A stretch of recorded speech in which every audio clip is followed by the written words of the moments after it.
What's up, everybody? Destin Legary here, joined by Mitch Dyer. Bonjour, Destin. Bonjour, monsieur. The reason for the French is because today we are looking at an Assassin's Creed Unity trailer for Elise. Okay. This is the first reveal of this character, and right away... Is this her?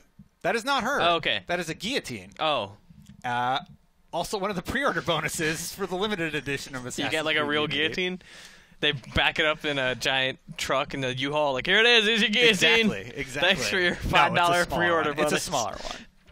Now, they use the guillotine in a lot of their footage so far, and it's because it stands as a principal symbol of the terror in the French Revolution, according to Wikipedia.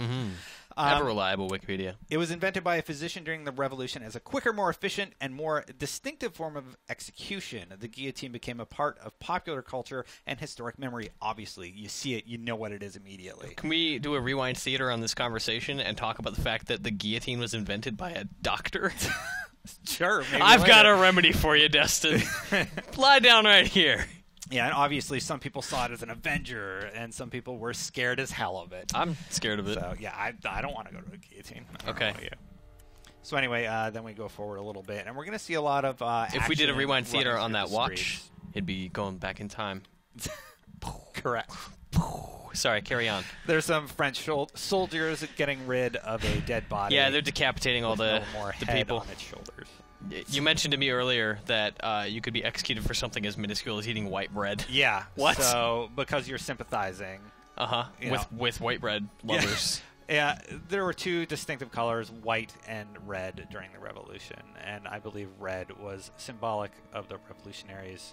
Don't quote me on that, but I will say why that's my theory in a little bit here. Okay, we're going to get there. In the distance, there's Notre Dame Cathedral. That's not Elise, okay. Yeah, not Elise. That is a building. You can see that on the right. Got it. And then, he's wearing a red hat. I just noticed that as well. Too. So this guy's going to die. And then let's fast forward this a little bit. Get that fast forward music. Yeah. Man, he looks like he's a baller in fast forward.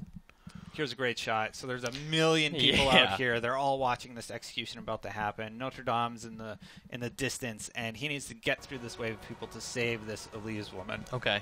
Okay. And we're going to see some of the CGI traversal, unfortunately. It represents a little bit of what we're seeing in the gameplay, I noticed he slid under something before. Yeah, he's like Mega Man, like backwards Mega Man. Yeah, well, we haven't really done that in the Assassin's Creed series.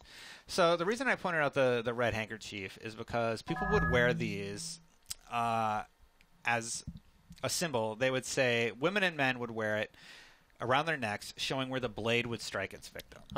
So it's kind of a way to say it's like a taunt toward the revolutionaries, or not the revolutionaries, rather the government. Like the people in the who were opposing the government, I guess, would maybe wear it as a symbol of like.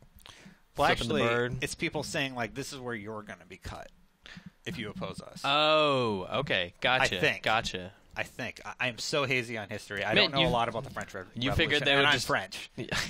Le Gary. Yeah. So anyway, moving forward, he's got to go through this big crowd, and he throws caution in the wind on this one. He has to save this Elise woman.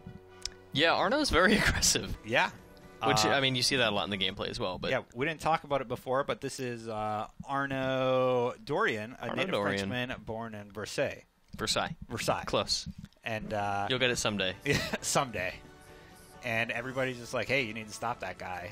And he's just like, no. These three saps are like, I got it. No, just kidding. I have a sword in my neck. This guy knows how to fight.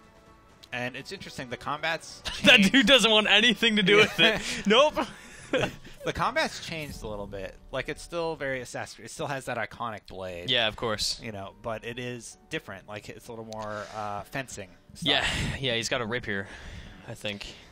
So this is Elise. Okay. The reason I'm freezing it here we found is her, guys. She Good is news. wearing a Templar necklace. Okay. And that's not an assassin. No, it's not an assassin. It's a Templar. So why is he saving her? Yeah, I mean, we saw Edward Kenway. Edward Kenway was an assassin, but he didn't care. He was he sided with the assassins, but then also worked with the Templars because he was kind of sympathetic to their cause. Maybe Arno is, as an assassin, less focused on the Brotherhood's goals, and I don't know. Maybe he's trying to use her. Maybe she's going to use him. We don't really know. So he saved her at this point, and then they cut to the logo. But then they cut back, and they are not in a good spot. They're ready to fight together, but they are totally surrounded. She looks like how are they? Who's that girl from The Notebook? Oh, Adams? Amy Adams? Amy Adams? She looks like Amy Adams. Yeah? Tell me that doesn't look like Amy Adams. It's kind of a stretch, in my opinion. Leave your comments below if you think she looks like Amy Adams. Yes or no? Maybe she's doing the voice acting in French. Arno kind of looks like my friend Rob if he was a lot more muscular. Okay. That's all. I'll take your word for it. Rewind Theater on Arno here. That's all we have. On Elise, though, yes. She is a character central to the Assassin's Creed Unity's story. Got it. As an independent young noblewoman, Elise is determined to secure her place in the Templar dynasty amidst the chaos of the French Revolution. Her quest leads her to cross paths with Arno and establish an unlikely bond with him. Oh, okay. My other theory was that they had a relationship of some kind before, like they grew up together or they dated for a while or whatever, and now he's rescuing her because he cares about her despite her allegiance, but maybe not. More questions will be answered about Elise with a new paperback book that's going to be released prior to the game's launch. Great, because you know what would have been really great so far, Destin, are the Assassin's Creed novelizations. Yeah, right? I love reading those. I read the Mass Effect books. The Mass Effect books were pretty good. Drew Karpyshyn wrote those. Yeah. Drew Karpyshyn is a wonderful writer. Well, he didn't write all of them. He wrote the good ones. He wrote the amazing one about Saren. The Yeah. Assassin's Creed books, if you cannot detect my sarcasm, are atrocious. Oh, really? I can't stand them. Well, anyway, that is the Elise reveal trailer. Okay. Mitch, thank you for joining me. Anytime, buddy. I'm a little more excited for this game now that I learned a little bit about the French Revolution. What do you guys think? Are you excited for Assassin's Creed Unity? Let us know about it in the comments below. And for more on Assassin's Creed Unity, you know where to keep it locked. IGN.